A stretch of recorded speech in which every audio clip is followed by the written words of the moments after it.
खंजीर खुलाने वाला जालिम बादशाह पुराने ज़माने में बनी इसराइल का एक बादशाह था जो काफिर होने के साथ साथ बहुत जालिम भी था, जो लोगों को खंजीर का गोश्त खाने पर मजबूर करता था और जो आदमी इनकार करता तो उसे सख्त सजाएं देकर हलाक करवा देता।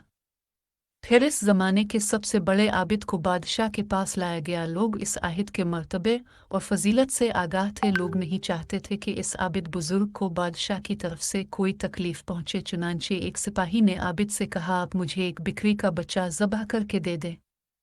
जब बादशाह कहेगा कि इस आबिद के सामने खंजीर का गोश्त रखें तो मैं वही बिक्री का गोश्त आपके सामने पेश करूंगा। बादशाह ये समझेगा कि आपने इसकी ख्वाहिश के मुताबिक खंजीर का गोश्त खा लिया और इस तरह आप हलाकत से महफूज रहेंगे। आबिद ने बिक्री का बच्चा ज़बह करके इसका गोश्त सिपाही को दे दिया। जब आबिद को बादशाह के सामने लाया गया तो बादशाह ने हुक्म दिया कि खंजीर का गोश्त लाया जाए। मंसूबे के मुताबिक इस सिपाही ने बिक्री का गोश्त आबिद को पेश किया। बादशाह ने कहा, मेरे सामने खंजीर का गोश्त खाओ। आबिद ने कहा, मैं हरगज़ नहीं खाऊंगा। ये सुनकर सिपाही ने इशारे से बताया कि ये वही बकरे का गोश्त है जो आपने दिया था, आप बिला झिझक खा ले। लेकिन आबिद ने बादशाह के सामने वो गोश्त खाने से इनकार कर दिया। जालिम बादशाह ने सिपाहियों को हुक्म दिया कि उसे कत्ल कर दें। जब आबिद को कत्ल के लिए ले जाने लगे तो वही सिपाही करीब आया और कहा, आपने गोश्त क्यों ना खाया?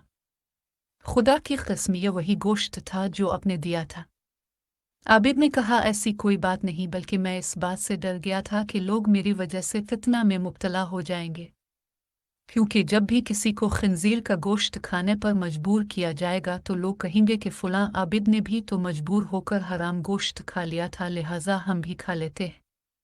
इस तरह लोग मेरी वजह से बहुत बड़े फितने में मुब्तला हो जाएंगे और मैं लोगों के लिए फितना हरगज़ बनना नहीं चाहता। ये कहकर वो आबिद खामोश हो गया और जल्लाद ने इसका सर तन से जुदा कर दिया गया।